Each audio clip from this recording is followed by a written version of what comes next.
This is TWiT. Microsoft's education event in Shanghai is underway, and as expected, a new Surface Pro was unveiled that does away with its numbering scheme altogether. We were wondering if this would even happen. Well, there you go. Configurations begin with Core M3 and Core i5 models, all the way up to Intel's 7th generation Kaby Lake processor in higher-end units. Microsoft says the new lineup is capable of supporting 13.5 hours of battery life.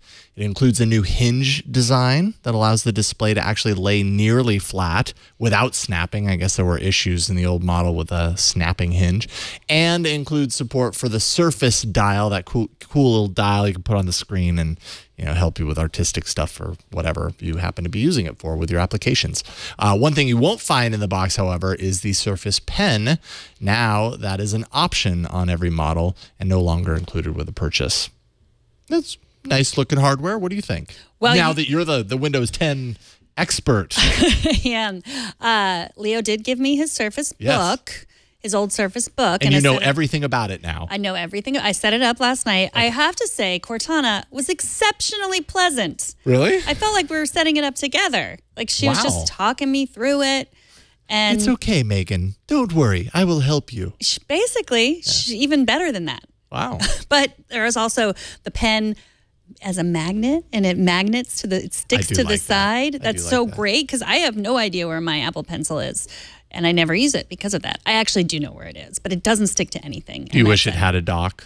Yeah, of some sort? I do. So yeah, this pen is supposed to be even better. It has a slight angle for sketching and shading and such. A lot of people are upset about the USB-C. Oh, no USB-C, but there's a dongle in the box. It's dongle life. Dongle in the box is the song I like to sing. Dongle in the box. I don't know what that means, but I like to sing it. And I just can't believe how much people talk about the fact that there's no USB-C. And I was really trying to get at like what's moving the needle here? Why are people so concerned with it? And if they are, why isn't there a USB port on there? And what they say basically is USB-C is kind of for nerds. Like it's not for your average person. It's for nerds that are going to use a dongle and be okay with it at this point. But your average person, like USB-C has a lot of problems, right? Like you could buy a USB-C cable on Amazon and like, mess up your system. And so it's just not for the average Joe or Jane. Man, and I'm so used to USB-C at this point. You're a nerd. It's practically a standard on Android devices now. At Nerds. least for the last couple of wrong. All nerds. Wrong. That's a lot of nerds, by the way, if that's the case. But yes, actually, I will admit I am a nerd. And I'm pretty proud of it. Yeah. No, I'm saying that affectionately only, of course. I don't know. I feel like USB-C more and more is kind of a standard of modern mobility. And, that having, and I guess when you compare it to, the fact that USB-C is on other laptops of this ilk, you would expect to see it there. But I mean, also a kind of an element of modern technology is that we're living in a dongle life, and I suppose if there's that option via a dongle, then maybe that's good enough. Right. Well, there's no USB-C, but there is Alcantara on the keyboard. And I don't even know what that is. It's like the keyboard is made of Alcantara. It's such an Apple thing to have like a fancy sounding, like, soft, nice suede feeling thing that I don't understand yet because I've never felt it. Alcantara. It does look very soft. For whatever reason, you might need that. Pre-order today. Okay. If you're into the Alcantara. $799 it starts. The type cover, $129. Surface Pen, $99. Shipping on June 15th. Should also add about the pen, the Microsoft Pen. You mentioned the tilt feature, which is a nice bonus. Also now increased pressure sensitivity up to 4,096 levels, up from 1,024. So basically they're saying now you're at the point to where it almost perfectly mimics like putting a pen on paper and writing with it at different degrees and levels and all that kind of stuff. I don't know if you know this, and I mean you probably do. I'm probably the very last person to know this, but there's shortcuts in the pen. You can go click, and it does things like you can assign it shortcuts, go click, click, just to like open windows and stuff. It's awesome. I'm just click, click, click, click. So do you think that you're actually going to use the pen a lot? Is it the kind of thing that you'll turn to a lot? Well, when I become an artist, which that's, I right around the corner. I still have time for that, I think. Yeah. But Yeah. no, I've been using it actually. It's easier to use it than, your finger, I feel like, and then you don't have to mess up your screen. But yeah, I mean, I don't know, maybe I'll get into OneNote and drawing, writing with my hand. Who knows? The future is yours. It is mine. In other Microsoft news, the company is making inroads with the Chinese government by creating a version of Windows 10 that's just for them. The company announced this special build in Shanghai today, but we don't know many specific details.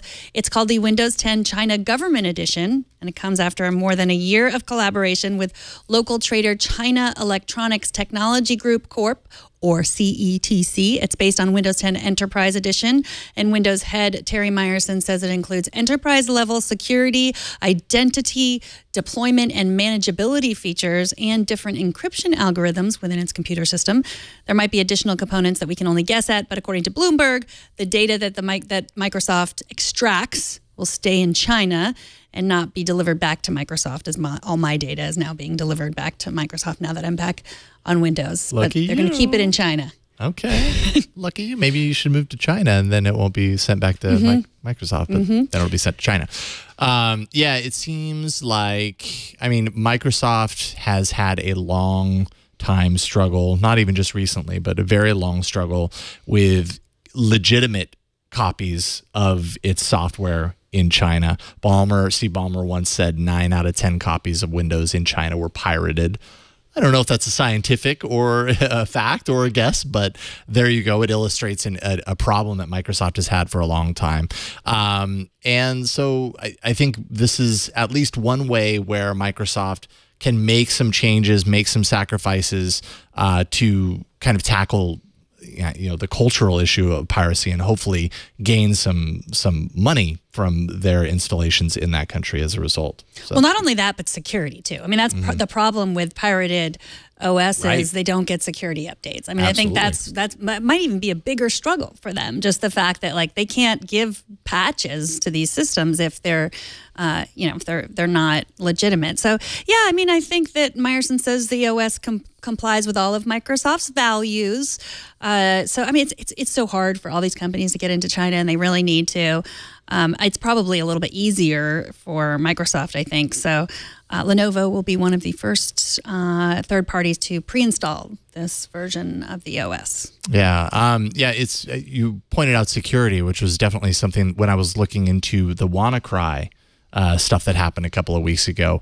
The higher concentration of that was in Russia and in China. And F-Secure had posited exactly what you were saying, that the reason for that is because there's so many illegitimate versions of Windows in that country, and those pirated versions just don't get the updates. And so as a result, that's ripe ground for something like WannaCry to tear through, where they're not going to have the updates to prevent it. So, but this is more on the government level, so I wonder how Microsoft then translates this, this being the starting point of kind of bringing a little bit more legitimacy into the country with their installations and moving that out into the general public. And I think that's a much bigger challenge. Right.